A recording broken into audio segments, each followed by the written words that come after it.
I don't know. I played on Tabletop Simulator and I really enjoyed it. So Yeah.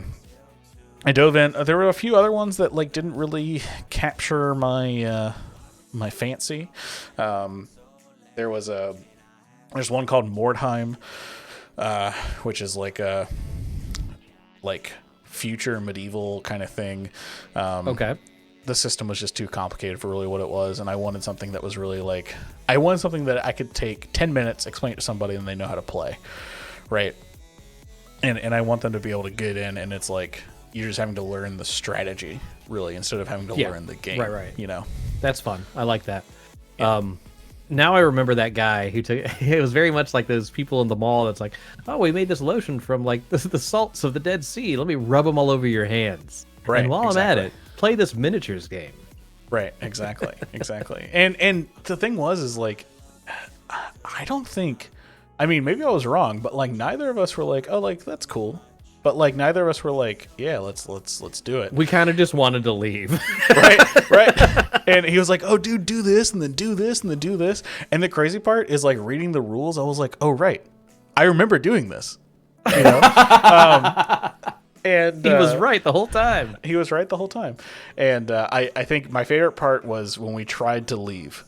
And he was like, I'm going to go try and find some promos for you. And I was like, all right, let's go.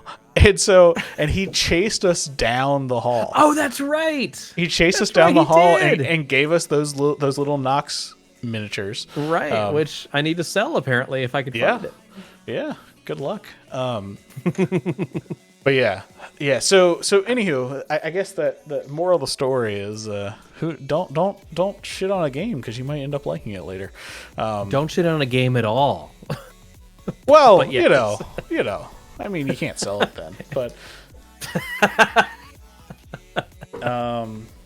are there any? Here's your legendary box. Let's talk about our cullings a little bit. Is there anything notable that you've like culled out that's a surprise? The hardest one for me, and I hope you're not hurt by this because I think you were one of the ones to give it to me. One that's on my possible culling list is a Game of Thrones Risk. Wow.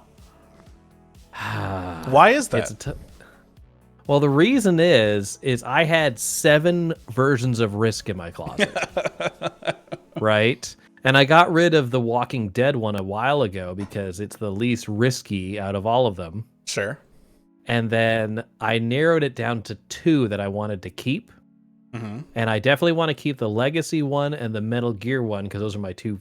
I think those are the best played ones. The Game of Thrones one is good. But my thing is, 1, it's another Risk, and 2, I'd rather play the Game of Thrones board game.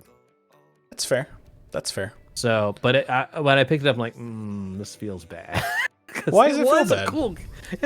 It's hard for, I'm a hoarder, Steven. I'll just admit it. It's hard for me to get rid of stuff. I'm having trouble getting rid of empty boxes because the cardboard art is cool on my Scythe boxes, Steven. Oh my God. Yeah, look, man, don't feel bad. Like it's not a big deal, and I mean I think the game still retains value just because of the production value in it, you know. Yeah, I mean I'm gonna try and sell it or trade it or something. It's just I have so many risks. One, and Game of Thrones. Like I love the Game of Thrones board game. I think it's a lot of fun. Yeah, and I still have the expansion in Shrink. God damn it. That's fair. No, that's the other that's one totally that fair. the other one that I called was Pints of Blood, which I knew it was coming. Like it's it's perfectly my aesthetic, right? Mm-hmm. It has a little cardboard bus, it has beer tokens, it has zombies, it has tiles that move, but the game itself is not fun for me. I just don't enjoy doing it. So I just had to throw it away. It's so unfortunate because you were hype about this game. Yeah. Everything so about it screams me. Yeah. Right? Yeah. And then I played it, I'm like, I hate this. I hate everything about this. I just don't like it. Yeah, so that's one. There's a few that are on the cutting block. Me and Jenny are going to try The Captain's Dead, the third one we got from Gen Con. But the more I'm setting it up and like learning how to play it again, and the more I'm like, if I had to choose between this and the other one, I would just choose the OG Captain's Dead. Right. This one's just much more involved, right?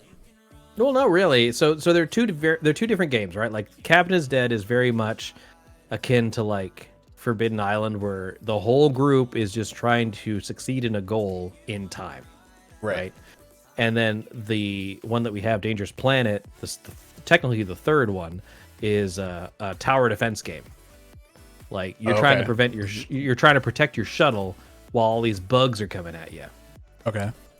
So they're very different, and I understand why they made them. But if I need to, if I'm choosing one or the other, I would choose the OG Captain's Dead just because it's a spaceship. That's fair. That's fair. Yeah. How about you? Any that you're surprised you're getting rid of? I know you got rid of a bunch. I did. I have another batch to do. I got rid of a fair amount of the Tiny Epic games. I think I like the idea of them, but I'd rather just play the big versions. Yeah, I can see that. Like the only one I kept the only one I kept was Tiny Epic Defenders because I really enjoyed that game. Yeah, and it's oddly enough, it's the only one that I'm okay like playing it like a brewery. All the other ones are like either are way too big or they're way too finicky. Like you end up with like pieces scattered everywhere and like, and that's the whole reason why I dove into them. Tiny Epic Zombies is on my cut list. While I enjoyed that game, I don't know if I would ever play that over Zombicide.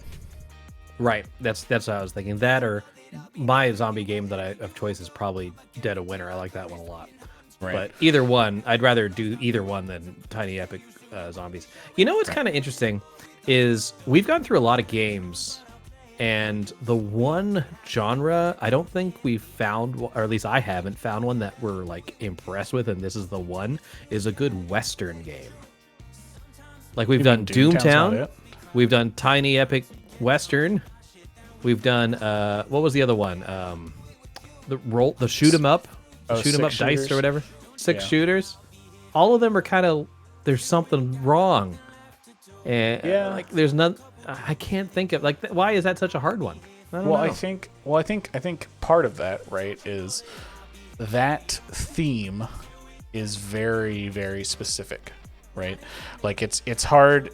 The people who like cowboy westerns are very few and far between. Okay. Maybe not in your age group, but like But I was partial to Roy Rogers myself. But here's the thing, right? Pick a group of 10 people, right? And you're gonna find somebody who's really into fantasy, right? That's true. And like sci-fi. 100%.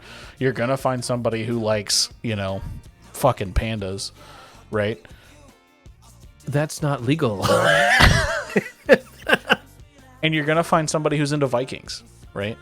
Like, yeah, the odds of you finding somebody who's into westerns, I just feels like it's a little. It's a little lower on the totem pole. Yeah, and so that's fair. I think you end up seeing a lot more games that use a theme that's more enticing to the masses, Right. Yeah, I can see that. It just is so weird that the Western ones are always the weird ones. Like we didn't even play like a because the people who like westerns are weird. I guess that's what it is. The games are just weird. Well, we also have 25 Outlaws. I have not played that one yet. Isn't that the one that Dave Matthews Jason drew? Yeah. He did all the art for Jason Matthews? No, Jason Doak is the social media guy who we met at Commonwealth. He was supposed to do Chick a Pig with us. Remember? Yes. And then Dave Matthews did all the art for it. That's what I meant. Yeah. So I just Googled best Western board game. Okay. And three of these I've heard of. 4 of these I've heard of. Okay. And I just don't think that, Chris, honestly, I just don't think that you've been exposed to them. I'd like you to expose yourself to me. Okay. Great Western Trail. Okay. This is a pick up and deliver type game. It's like advanced Ticket to Ride. Okay. There's Carson City, which is a economics game. Okay. Know how much you love those. Nope. There's Western Legends. That sounds cool. Which is it's the big version of Tiny Epic Western. Okay. We got like the poker cards and all that. And then Cult Express, which I actually think you would like.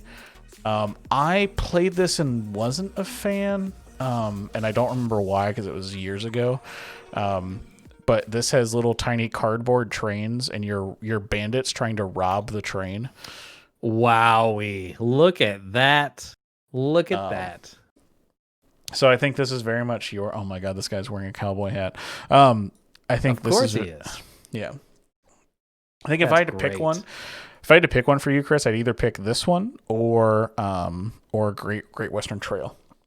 But yeah, so there it'd are be kind of cool to have a like a vindication type game where like you're in the Wild West, but you can either choose to go down like the Black Hat path and like, you know, rob people or put on heists, or you know, be like the Badge, where you know, like it'd be kind of cool to do it that way. Like whoever gets the most points wins, but you can follow either like what's the other one? Call to Adventure, but not fantasy. I love fantasy; it's my main jam.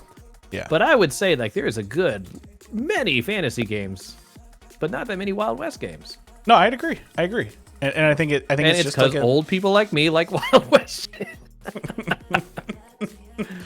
What else is going to surprise you that's leaving? Oh, Call to Adventure is leaving. Okay. That game just didn't... I think it's a cool thing, but it just didn't hit any didn't check any boxes for me. Fair enough. I'm looking at the rest of my shelf. Oh, Carcassonne left. Carcassonne. Okay. Yep. Sorcerer City replaced that for me because it's literally just real-time Carcassonne. Okay. What else? The wonderful game of Forbidden Sky left. While I never played it, plenty of people did, and I heard all I needed to hear. That's fair. I still have Forbidden Island just as my, hey guys, you remember board games when you were a kid? This is what they're like now. you know what? So there were two games that I really, really enjoyed that left my collection for two different reasons. So, okay. Monolith Arena left. That game was great. I really enjoyed the game. It was, I think your view on it was that it was like you just rather play War Chest. That's one of the stack, right? And the little tokens. Yeah. Mm-hmm. Yep. That's exactly what Yep. So I really enjoyed the game. I thought that it was a really, really cool like tactics skirmish-esque game. The reason why it left is because I never play it. Right. That's a good reason. And now that I'm into like skirmish games, it just doesn't hit the noggin for me. And the other one the noggin. the other one that surprised me, and might not surprise others, was Reef. I really enjoyed Reef. Reef. That one I hadn't played. Yeah, so Reef is like it's in like the Azul category of weight. Okay. And you're building out a coral reef, and you're trying to make these different shapes, right? With the reefs that you're purchasing to score points. Right. Really, really fun, really simple game. Played it like a decent amount, and honestly, I think that like if I have to pick Azul or Reef to teach somebody, I'm going to teach them Azul all day. That's fair. Yeah. And while I probably wouldn't pick one or the other to play, like if what I had to do was like, if I had to pick one for the rest of my life, what do I play? And I play Azul, hands down. Yeah. That's fair. Hands down. Yeah, a lot of my decisions are based on that too. It's like I have these two games. Which one wins? Yeah. So A surprising one that's on my like questionable list. Like I need to play it again and see if I like it. Is Feudum. I've owned Feudum now for 2 years and have never been able to get it to the table. I thought we played it once, or we tried to and then didn't. Well, nobody did their homework, and so we didn't want to spend 45 minutes watching a video to learn how to play this game. That's right. And and so I don't so do we just- regular homework, let alone board game homework. Yeah, so we just packed it up and called it a day. So there's that. In the Hall of the Mountain King, which I've played 2 times and enjoyed, but just need to figure out if it still fits. And then the one that's like very, very surprising to me. I picked. Are you ready, Chris? Are you I ready? don't know. Okay. I picked Euphoria Oh. over. What do you think I Okay. picked it over, Chris? I don't know. I'm trying to think of what else you had that would be related. Oh, not the one that it's related to. Leaders of Euphoria? Is that what we're talking about? No, I thought there was one that was also kind of. No, I have no idea, Steven. What is it? What's the answer? I picked Euphoria over City of Gears. I really like City of Gears. I love it. I think it's so cool how you get to like make this like train of buildings basically that work together. But Euphoria does that in a sense, right? Where you're like you're building like contraptions, right? But it's just more game without adding more complexity, right? Okay, that's fair. And yeah, it's just something about it. Something about it just really, really clicked for me. And I think like, being like the first real game that Table Hops received, I think has a little like soft spot for me, you know. From Jerry. But yeah, I did like that game a lot. Wait, from I'm glad, who? From who? Isn't it Jerry Stegmeyer? Jamie. Jamie. Sorry if you're watching, Jamie. It's his brother Jerry. I definitely thought you said Jeremy, and I was like, "Who the hell is Jeremy?" That will be cut from the podcast, ladies and gentlemen. What was could the? see live. The other one was the when you mentioned contraptions, and I want to play a game. I'll probably choose Is it Mechanica? Is that what it's called? Mechanica. Yeah, I love that. That game was fun. It was super Yeah. fun. Mechanica is really cool. I think my only qualm with Mechanica, and it's every fucking engine building game ever, is it needs to go one more turn. Oh yeah, you did. Well, just make it go one more turn. It's your game. Yeah, but that's like cheating. I cheat all the time, Steven. You should know that by now. Yeah, you're right. You're right. Is there anything else on my like maybe list that like nothing really shocking? Actually, on my you'll appreciate this, Chris. Okay. I am determining which roll and write games to keep, and I'm basing it None off of them. I'm basing it off of how much you hate them. Oh, you're trying to keep the one that hurts me the most? No, actually, I'm trying to keep the one that hurts you the least. Okay. So I'm gonna keep 2. I'm gonna keep Fleet, the dice game, just because that game is that game is like my favorite roll and write game, like for sure. Fair enough. And then I'm gonna keep Welcome to, just because you can play it with as many fucking people as you want. That's true. Yeah. And but the other ones are gonna leave the shelf. I'm glad.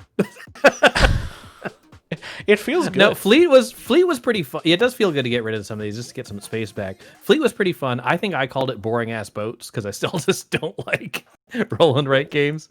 The one that was I think overproduced was that the one with the road trip or the band that you're like putting on a tour. Oh, on tour. Yeah. Yeah, that felt a little bit unnecessary. I mean, it looked pretty. but I'm being I lying. I don't know if she's watching, but and Kabuki Owl ended up adopting that game because I brought it down and we played it, and she was like, "Man, I feel like I just didn't get this," and I was like, "Okay, well, I'll just leave it here and you can learn it." You can get it all you want. And it magically has never made it back up here. So Damn, I wish I did my calling before Christmas and just gave away my games as Christmas gifts. Because what are you gonna do? Say no? dude, the best thing was when Ori was like, "Yo, I want this, and this," and I was like, "All right, yeah, sweet, here you go." Sounds good. Here you Yeah, go. I'm gonna do the same thing in a little while. I'm honestly like, I'm at the point where it's just like, $5, $10, Yeah. just fucking just Beer. yeah. I'm not going to meet you in this sketchy ass Food Line parking lot, Right. But exactly. But like, here you fucking go, you know, like some okay, so I have to tell the story. So I don't know if he's listening, sorry if you are, but he was Jeremy. look, he's a bass player in a band locally, and he was like, "Dude, I'm going to Colorado, I want to get these games." And I was like, "Oh, sorry, only one of those is available." And he's like, "All right, well, I have $40. Can you just like put together like a thing of games for $40?" And I said, "Sure thing, bud." And so I grabbed a bag, right, and just like there was one game that he really wanted. I forgot what it was. Forbidden Sky. He really wanted Forbidden Sky. Okay. So I put that in there and then just like filled it up with all these other games. I was like, yeah, $5, whatever, right? Sure. And he was like, "Can you meet me at the Food Lion on Collie?" And I was like, I think I'm gonna get stabbed, but okay, for $40, let's do it, right? So I called a buddy of mine, and I was like, "Hey, just stay on the phone with me, and if I scream, you know what's up." And he's like, "Yeah." So he texted me a picture of where he's at, You know and what's up? and he's like, "I'm in a van." And Chris, when I tell you, he was in a white Chevy van, right? With the, and in the back he had a mattress, right? And This is so good. and he gets out of the car, right? Or the van. And mind you, on my thing I put like COVID safe pickup, like I'll open the trunk for you, you grab the bag, like leave the cash, right? This dude waltz out, no mask on, right? And he's like, he just wants to chat. He just wants to fucking chit chat. And I tell him about table hops, right? And he's like, "Yeah, I'm just my buddy's really into board games." And I was like, "Oh, you should have fucking said that before I gave you a whole bunch of these, like, you know, little tiny $5 games." But okay, sure. Sure. And he's like, "Yeah, I'm driving to Colorado tonight to go hang out with him." And I was like, "You're driving to Colorado tonight?" Tonight? And he's like, "Yeah, I just stocked up at the Food Lion." He was like, "And I had $40 left over, and I just wanted to get some board games to bring him." And I was like, oh, "Okay, well, here's a sticker. Here's your board games. Just leave your cash here."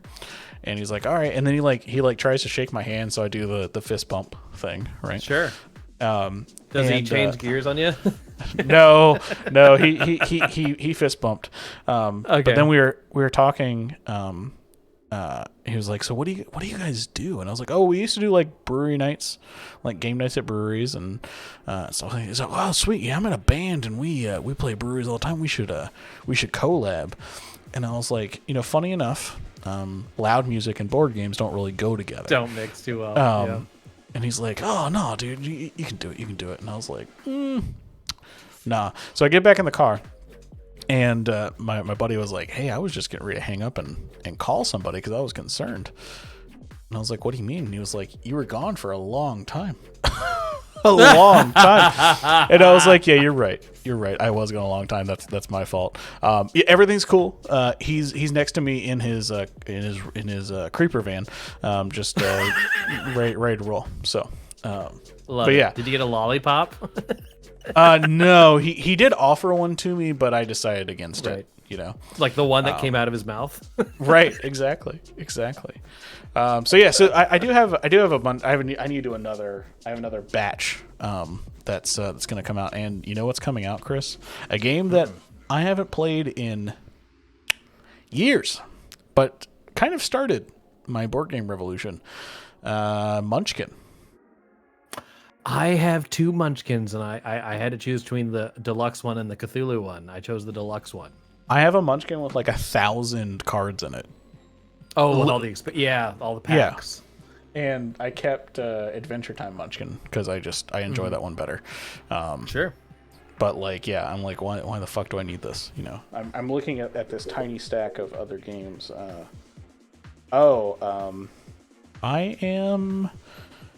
I'm gonna toss one of my Exploding Kittens. I'm gonna keep the not safe for work version and get rid of the other one. That's all I have too. Mm-hmm.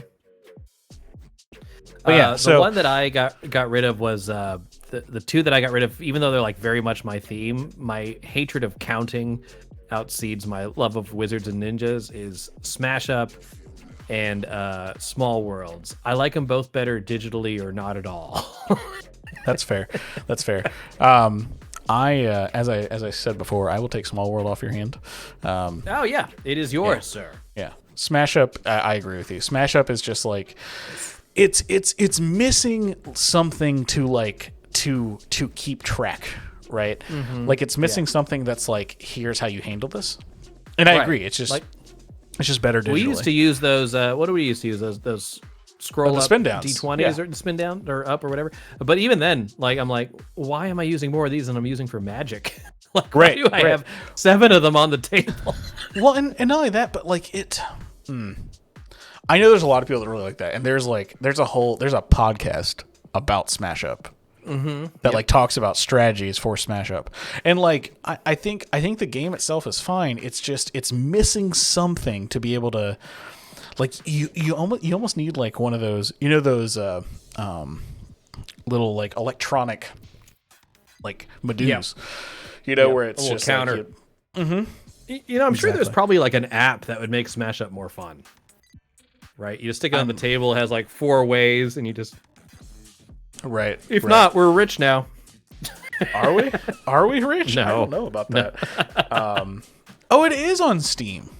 Oh. See, that would be fun. I would play it on Steam because I do like the game. I don't like the paying attention to all the numbers.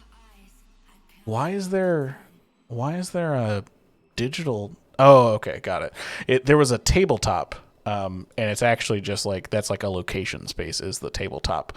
Gotcha. I was confused. That's funny. But yeah, I would play. I mean, it's $7. Like I would play this on Steam for sure. Oh, there's an expansion for it as well. But yeah, that's I think that both those are good calls.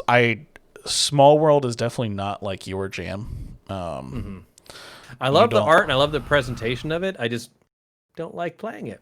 I really enjoy Small World. I love Small World. Well, Happy New Year, Stephen. I'll bring it by next time I see you. But I never got it because you had it. Well, now you do. Yeah, but now I know that you don't like it. I do think that my game group would like that a lot. Sure. Actual Garbage, if you're still here, we have a new game to add to our lineup. By the way, our game group is doing a 10x5 this year. What does that mean?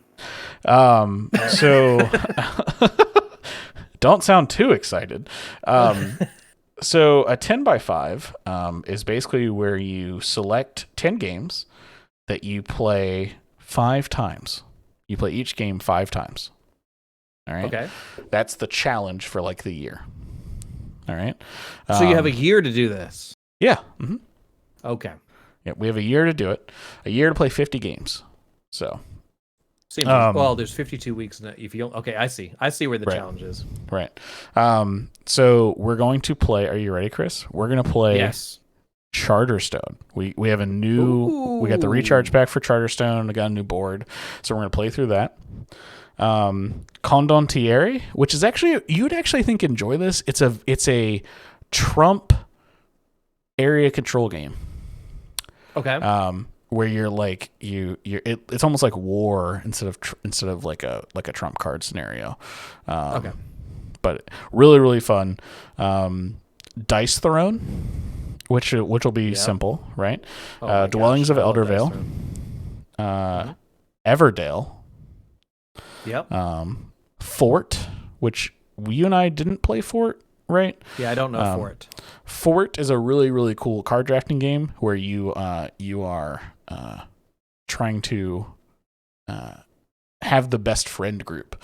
So you're recruiting friends from the other friend groups and the park to to get them into your deck, as it were, and then on your turn you're taking the actions of a card that you play, and you can discard cards to add them to make the action more powerful. Really, really fun game. It's from the same people that made Root, so Okay. super, super cool. Cool. Quacks of Quedlingburg. That one's fun. Yeah, another cool one. I think I might get the little. They have the plastic tokens for it, so I might pick those up. Root. So we're gonna play that. Scythe. Nice. Undetermined if it'll be the Fenris campaign or not. That's what I was going to ask next. That's more than 5 games. Yeah, but so is the Charterstone.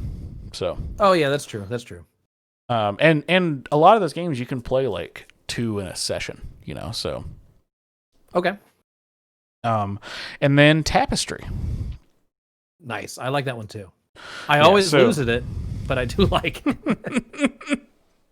So those are our 10 games that we're going to try and play 5 times each this year. May require, like a full day session sometimes, but right. Pretty excited to have like I've always wanted to do. I really wanted to do a 10 by 10, but that's just like unfeasible. Right. Sure. So doing a 10 by 5 just seemed more attainable, and quite honestly, I don't know. Playing a game 10 times seems like it would wear me out. Yeah, I can see that. Mm-hmm. Although I did play Quacks of Quedlingburg 12 times last year, so. Yeah, I need to get better at. I started tracking on my little appy Mafone Badoo of how many times I play a game. That'll make the calling a little easier, I think. You've played this 0 times. Are you ready, Chris? Are you ready Yes. to hear what my what my top played game of 2020 is? Yes. All right. So, Chris, my top game of 2020 was Quacks of Quedlinburg. Wow. Right? Okay. Yep. Right? No shock there. Any idea what my number 2 is? You'd have to give me some sort of hint. I have no idea. This is a game that I didn't think that I would enjoy, but I've played it quite a bit. It's a game that you and I have not played together. Okay. It is a I probably just don't know. No, we have played it. We have played it together. We played it together, but we haven't played it together this year. It's from Stonemaier. Tapestry. Is Tapestry, yeah. It's Tapestry, yeah. So when I first saw it, I was like, like whatever. I picked it up at Cape Fear's Extra Life, played it, really enjoyed it, and I'm still bad at it. I didn't win a single time last year. Yeah, I've never won it. I didn't. I've won once in my entirety of playing this game. I played this game a grand total of 14 times.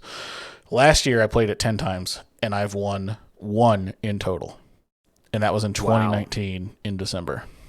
Wow. Now Angel just steamrolls me every fucking time we play. That's so frustrating. It's so frustrating. It's so frustrating. But what are you gonna do, right? What was your number 3? Just out of curiosity. Let me look. My number 3 for 2020 was Villagers. I don't think I've played Villagers. Oh, well, Chris, I just happen to have Villagers. Villagers. So Villagers Look at those guys. Right? So the whole idea is that this is like it's like end of the world, but not end of the world, if that makes sense.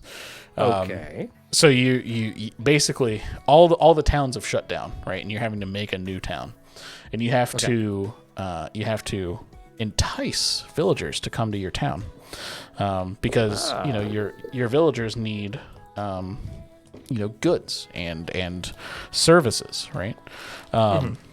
So what you do is it's a card drafting game, right?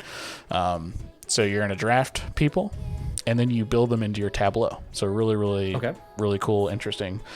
But the thing that I really enjoy, let me see if I can find a thing here.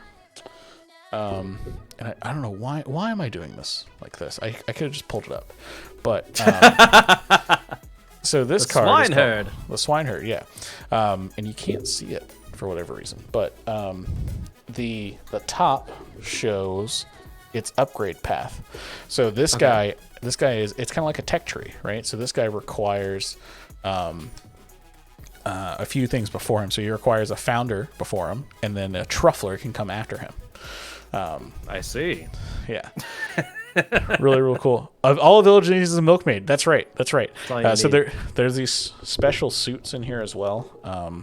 That one of them is the milkmaid. And so the way that our group ends up playing it is we end up playing it as like a fuck you. So there's a lot of hate drafting happening. I like that. Yeah. I'm a fan. There's two things I really like about this game. One, the box has all these card dividers for all the different things. So there's like, this is all the startup. These are the player stuff. This is like the 3 to 4 player. These are all the expansions, right? Mm-hmm. And then the first player marker, Chris. I'm ready. It's a cock. Look at that beautiful cock. Look at that. That's so good. I don't like it. It came with cardboard coins, which I would honestly just rather not. But it is what it is. But it also is cool that, it fits into this box isn't terribly big, Yeah, it's like a magic collector box. Yeah, exactly. Yeah, exactly. So when you were explaining that game, I thought it was going to end up being like, so you entice them to come to your village, and then you seduce all the old men with fish. It's not Newsfjord, which Angel and I were actually talking about the other day. We don't own Newsfjord. That's okay. No, it's not. It's not okay. We have to pick it up. We're like, man, we don't own Old Fish Man. And yeah, but it's spelled old men seduced by fish. Oh, it's on sale on Amazon for $49. That might be a pickup. That seems expensive for what it was, but what you enjoyed it. What? You know what, Chris? I mean, Chris? You know what seems expensive to me? I'm ready. What's that stupid fucking Halloween game? Oh, Mixtape Massacre. Yeah, that was exactly. Very expensive. That's true. I agree. I didn't buy that, but yeah. It doesn't matter. It doesn't fucking matter. Yeah, that's true. It's true. That Mixtape Massacre MSRP what, $60? Something dumb like that. Yeah. Newsfjord MSRP is $70. So wow, $10 more for an actual game. I'm just saying. But it's still about old men that just really love their fish. You don't like fish? No, not as much as those old men. Old Men Seduced by Fish was a very unfortunate Google search. Here, let me... I'm sorry, and you're welcome. Newsfjord. Yeah, there you go. Yes. Oh, speaking of which, I did get a buddy of mine, Element, which is... it's actually this really cool... Where is it? I just had it up. Oh, there's Newsfjord. There's Old Man... what'd you call it? Nursing home. It was like feed the ancients or something. I don't know. Oh yeah. I think it's a feed the ancients.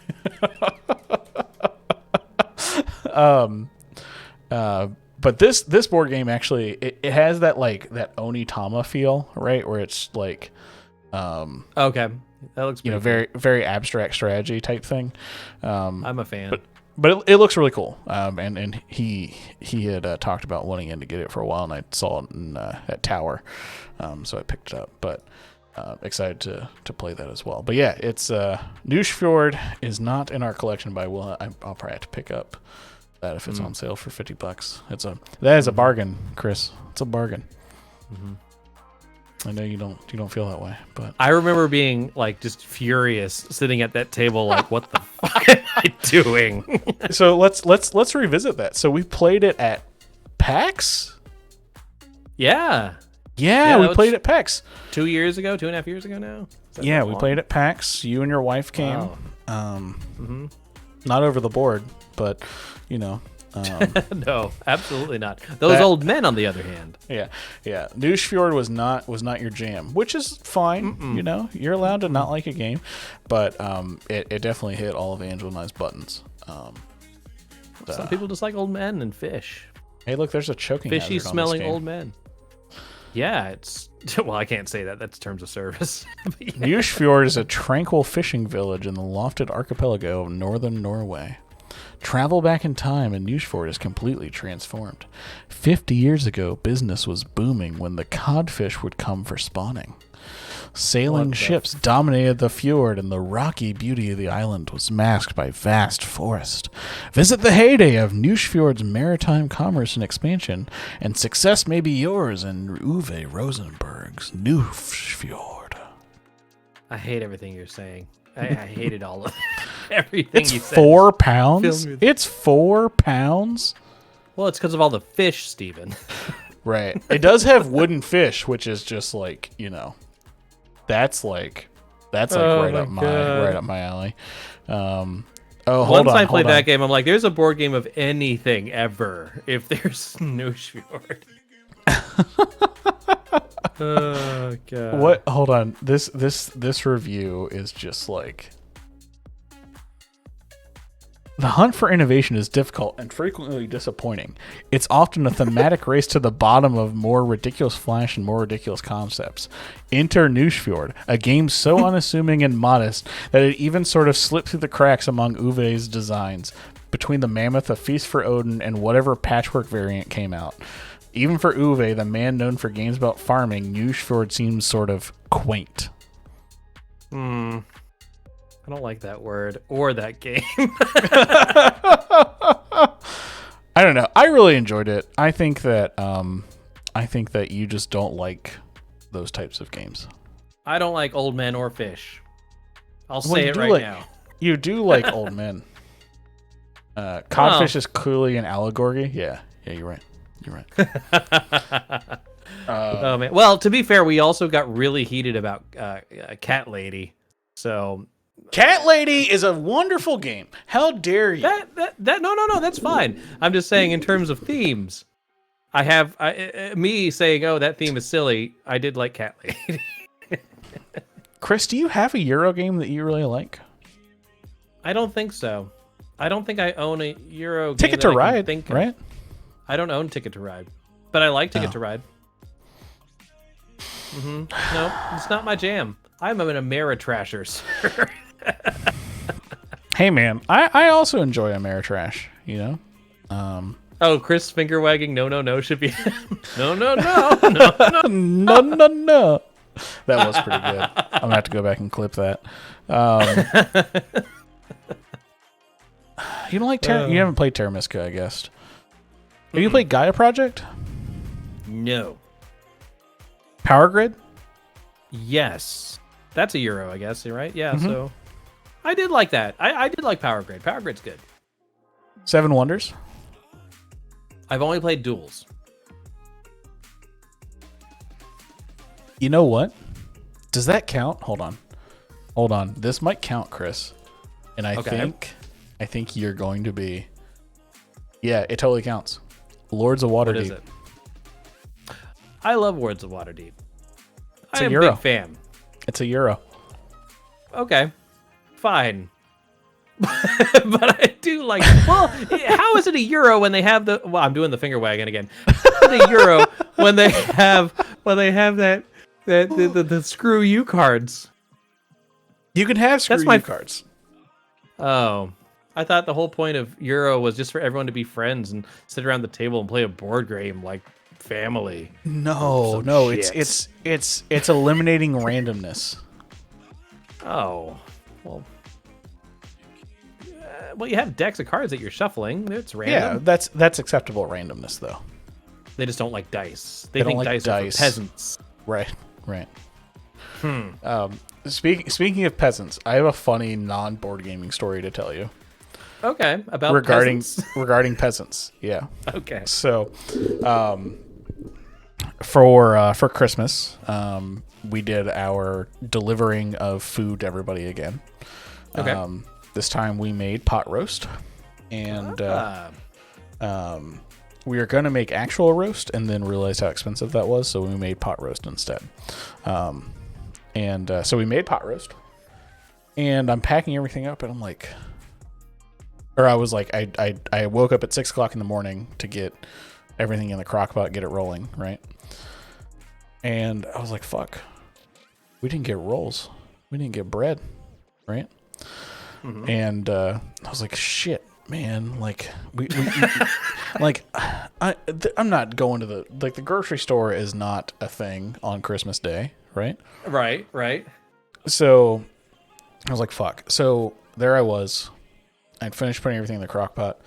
I'm visiting, the Porcelain Palace first thing in the morning, and scrolling through Instagram, and I receive an ad from one Red Lobster telling me I can pick up a 12-pack of cheddar biscuits today. Right? Dude, they're always listening. Right? Now hold on, it gets better. I'm ready. So then I was like, you know what? You know what's closer? Because I had to go by my grandma's house, which is like on the other side of the street from you. Okay. And I was like, you know what's closer? Romano's Macaroni Grill. And they have that rosemary bread, right? Yeah. That would go pretty decent with a roast. Sure. So I went onto their website, right? And I was like, can I get just bread? Right? And sure enough, you can get bread. They call it peasant bread. Yes. And it's $1 a loaf. Wow. That's not bad. That's a fucking steal if you ask me. We should just always get our bread for. Come on, everybody on the Twitch stream right now. Let's raid Romano's Grill and get some peasant bread. So we should all dress up like peasants. Like, right. I came for my bread. So we pull up, right? Because we're ordered ahead, obviously. Under your carriage drawn by horses. So we arrive and I call, right? And I'm like, hey, I'm here to pick up my order, right? Like just trying to be very. At this point, I'm still not sure if they're going to give us just 10 loaves of fucking bread, right? I tipped them very well, mind you. I think I tipped them $10. Oh, okay. So right? Yeah. 100% tip, right? In pennies, you just like clink, clink, clink, clink. Right, exactly. So I rolled up and I call up. I'm like, hey, I'm here to pick up my order. My name's Stephen. They're like, oh, okay, we'll send someone out. Oh, the peasant. Yeah, we'll send someone out when we have somebody ready. And I was like, okay, sure thing. No problem. Right. Here I am thinking like, oh, like they're just not going to come up, right? I should have just gone in. 2 minutes later, they come out, right, with a bag. And she's like, did you mean to order just bread? And I was like, yeah, I did. And she was like, you ordered 10 loaves of bread? And I said, yeah. I did. And she's like, oh. And I said, no. I said, I'm not just eating 10 loaves of bread. Like, I'm delivering food, like, whatever. She's like, oh, that's so sweet. And I was like, yeah. She was like, I was like, yeah, like, I just didn't know it was a thing. Like, I didn't know that I could just come up and get 10 loaves of bread for $10. Like, I'm down. And she was like, yeah, nobody's ever done that before. They're going to change their policy because of peasant Stephen. and so on the outside of the bag, right, it says 10x peasant bread.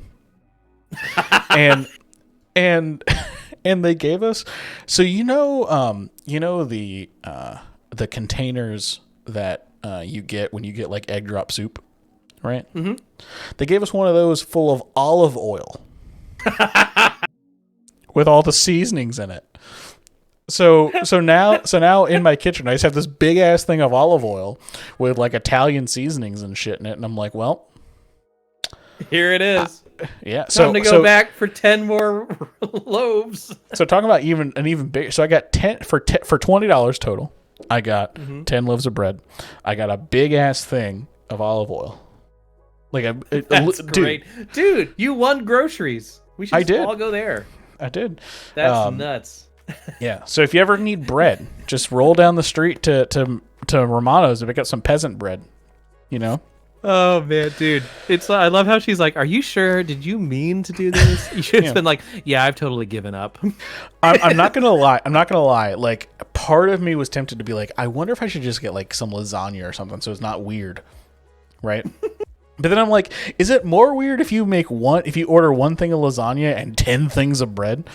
Yeah, I don't think it helps your case. Is that more weird? I think it's less weird just to be like, yo, I want some bread.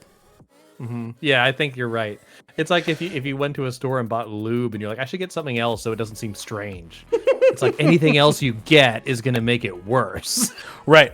There's I'm going to get this bottle of lube and this bowling pin. Hold on, what store are you going to where they sell a bowling pin? And this is just an analogy. This is not my shopping experience. Oh, okay. I didn't go to Romano's Grill and order lube and a bowling pin and 10 loaves of bread. Maybe you did. Who knows? Who knows? Oh boy. Golly. 2021, everyone. Welcome. Yeah. So we did this last year, and I'm gonna spring it on you, but Okay. we had resolutions for 2020. Oh shit. And neither of us did it. So no I don't worries. even remember what mine was. Yours was to expand board game night, which That's not my fault. That's not my fault. and mine was Damn it, to I'm doing the finger wagging. the wagging's so good. I can't be. I have to sit on my hands. And mine was to play more types of board games. Well, I think you probably have done that. Nah. Nah. I played Quacks at Quedlingburg 12 times. You know, that's true. So, but yeah. So, any 21 board game resolutions or channel resolutions you want to put out there? Well, the one thing I want to try and do better, because I've never done it before, is I want to track my board game plays more. And I know that sounds like a silly thing, but for me, doing it is a good thing, because I feel like I'll know, hey, Chris, you played this game 0 times and you've owned it for 3 years. Right. I use an app. It's in our Google family. Would suggest you get it. It's called Score Pal. Okay. It syncs up with your BGG collection. And there's for games that have like multiple things of scoring, right? Imagine like a score sheet. It has them pre-programmed in there. Oh, cool. Because I was just using the regular Board Game Geek app, and it's the same. Looks like for every game. Yeah. So this syncs with Board Game Geek. Yeah. So I liked it a little bit better, but to each their own. Yeah. That's cool. I think tracking board game plays is good. I mean, I wouldn't have known that I played Quacks 12 times. Like, I know I played it like a decent amount, but I didn't know it was my number one played game. And like that kind of stuff is just interesting to know, right? Like, sure. It's like, yeah, the game's cool, but like I didn't think that like I cranked it. And Tapestry's the same thing. Like 10 plays this year? I couldn't believe it. Yeah. But it's that kind of stuff that even if you don't track it for anything else other than you just want to know, like I don't track it. Like there's people that do like the time, right, and like the location and like all that. Like I just want to know. I can't even keep track of the number of steps I've done in a day, let alone the board games I've played. Yeah, I think if I do it, it'll help me decide, like help me with the culling, like we're talking about. Also help me sort of decide future purchases. Like it'll inform me of what my habits are. Right. Because I don't know. I can't remember what I had for breakfast. Yeah. The other important thing that kind of comes along with that is also rating them, right? Like, yep. Just getting better at rating them. For me, my tabletop resolution of 21 is to become a better GM. I feel like with us running more one shots and stuff, I feel like it's important, and I'm not going to run a campaign anytime soon, right? Like, we might pick up our Soulbound campaign again, but I don't foresee like pandemic changing anything, right? Right. And there's a crew that we're all trying to like kind of be better about doing more RPGs. We just really enjoy them, right? Sure. But we don't like big, like, campaigns are cool, but you're kind of stuck in that for, you know, extended period of time. Very true. And so we're gonna try and play a new one shot every other week. So Oh, that sounds fun. Very cool. yeah.